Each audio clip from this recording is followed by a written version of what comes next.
Hello, Misawa Nation!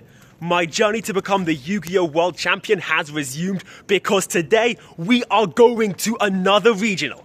And as you saw in that community post from way back when, this time we're not bringing Dragon Maids, we're bringing Sky Strikers. Because while Dragon Maids are my eternal favourite, Sky Strikers are my eternal runner-up favourite, and I do like giving all my beloved cards a time in the spotlight. But yeah, this deck has become a lot more flexible since its early days, and you can play a pretty solid going first build with Songs of the Dominators, but I'm a traditionalist, and I also like Unga Bunga decks, so we're just going for the classic blind second board breaker version.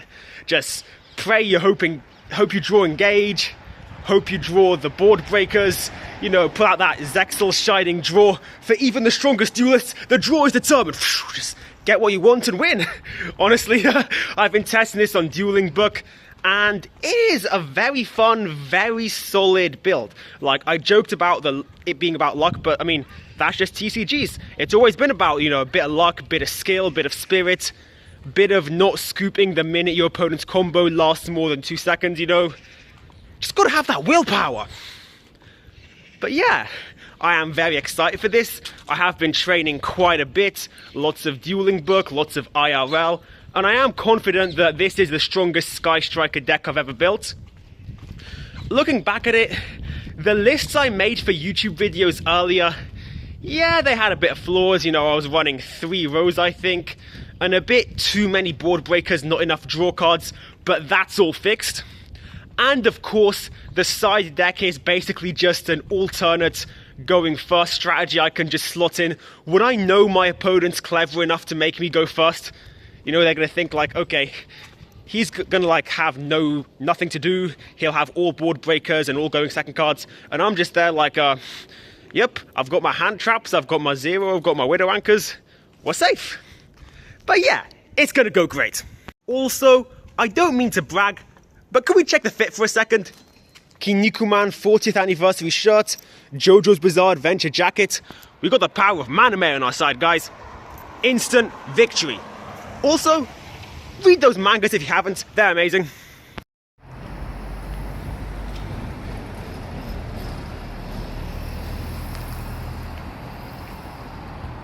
Alright, I gotta apologize, guys. Unlike my last regionals vlog, I'm not going to be opening my participation packs on stream, and that is because of one thing: space. At the Northampton regional, there were about 100 people. This one had 165. So if I just like set up my little recording stand around that many people, taking up all that table space, I would just be a bit of a douche, and I don't want to do that. So I just opened them there, and I'm recording this after the regional in my room. So yeah, I'll just go through what I got. We got 2 packs, each of 2 sets. Of course, the new set Phantom Revengers, and also some Alliance Insights, because I guess they wanted to get rid of old stock. Let's go through the Alliance Insight pulls first. We got a Tiki Piece. I've always loved the continuous trap monster gimmick, so I'm happy about this guy. We have the gloriously goofy Aspis School. Goatee support, what can I say? And it's a funny fish. Based. We have this Wicked Serpent Night Dragon. I'm not sure what decks can use it, but like, it's got a cool artwork. We have some Materiactor cards, which I'm absolutely ecstatic about. Like, come on, isn't this art just the coolest thing ever? It sort of reminds me of the Baby Kaiju from Pacific Rim. And now we have a number 69, which my middle school self would have found hilarious. It's Heraldry Crest, specifically the form when, like, Tron is fighting against Utopia Ray. Yeah, I gave Zexal another shot, and I no longer hate it. In fact, I actually love Zexal now. So yeah, this was a pretty thematic pull for me. We have some more Goatee support. We got the Toxic Boxfish. It is yet another goofy fish. This is epic. And on the theme of Zexal, we also have this Water Winged Beast, which wouldn't look too out of place in Rio's deck.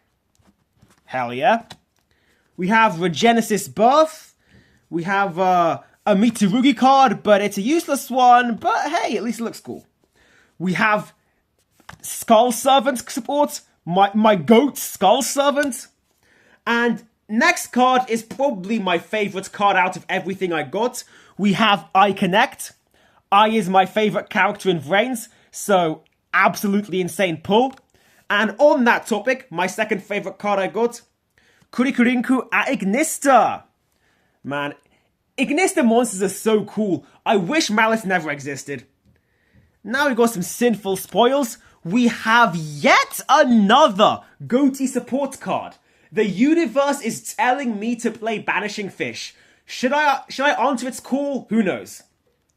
Next up we have the Ryuge Anva. Very nice. We have another Heraldic Beast. I think this one's one of the good ones. We have an Evil Hero. Let's go. And we have Regulus the Fairy Beast. And that's it for the Alliance Insight.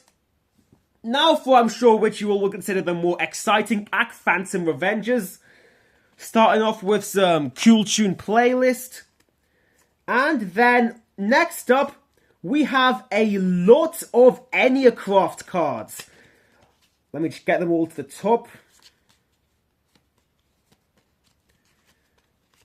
Proto Enneacraft Augia, Proto Enneacraft Tromaria, Proto Enneacraft Ogneria, Enneacraft Astapixeia, Enneacraft Release, and Pot of the Forbidden, which isn't technically an Enneacraft card, but you know why it's in this set. I drew a dark, fucked up morphing jar. Just a slight look into my twisted mind. But yeah, Enneacrafts, I've been hyping them for ages. I love the artwork. There's just one slight problem. I hate the playstyle. Like, it is literally the most boring playstyle imaginable. So yeah, I was going to build this deck, but like, I don't want to just sit there going like set, and flip, burn. Like, where's the fun in that? But yeah, like I said, amazing art. Lovely little real sources here. Gotta love them. And now we have, I think, one of the more unexpected cards in this set. Arcane Apprentice. Support for Assault Mode of all things. Metal Morph got its support to become kinda good. Now it's this terrible deck's time to get new support that makes it kinda good. Now we have Hecahan's Godos. I mean, I was hyped for the Ennias because of their artwork, but man, this is just awesome. Like, I don't know, this is just right up my street. It sort of reminds me of these, like, little toys I used to collect called Gormiti. Like, and also the effect, it's usable. I can see this becoming like a generic staple, maybe in Genesis format, who knows. But yeah, Hecahans. We now have more changing down to face down defense position support. Nice little beach over here. And I wonder who this is for. I really do wonder who this is for. What we got next? We got Autonomous Action Unit. Basically, Snatch, Steal, and Premature Burial had a baby. Synchro Overtake. Another classic case of, I wonder why this is here. I wonder why this is here. Master Tau the Chanter. An illusion dude, because the Hecahands are illusions. And finally, my most valuable card, Ultra Rare Cool Tune RS. Cool Tune, it's a deck I love playing against. It's got a very fun, interactive play style. Like, some of my favourite matches on Dueling Book were me with Sky Strikers and my opponent on the Cool Tunes. Very close, very intense. And yeah, this is probably one of their toughest cards. It does a bit of everything.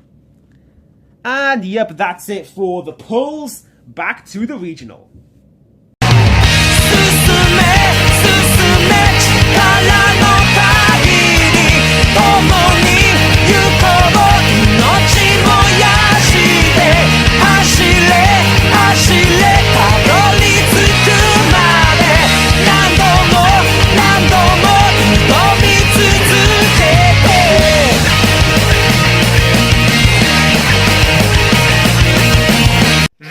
locals was amazing.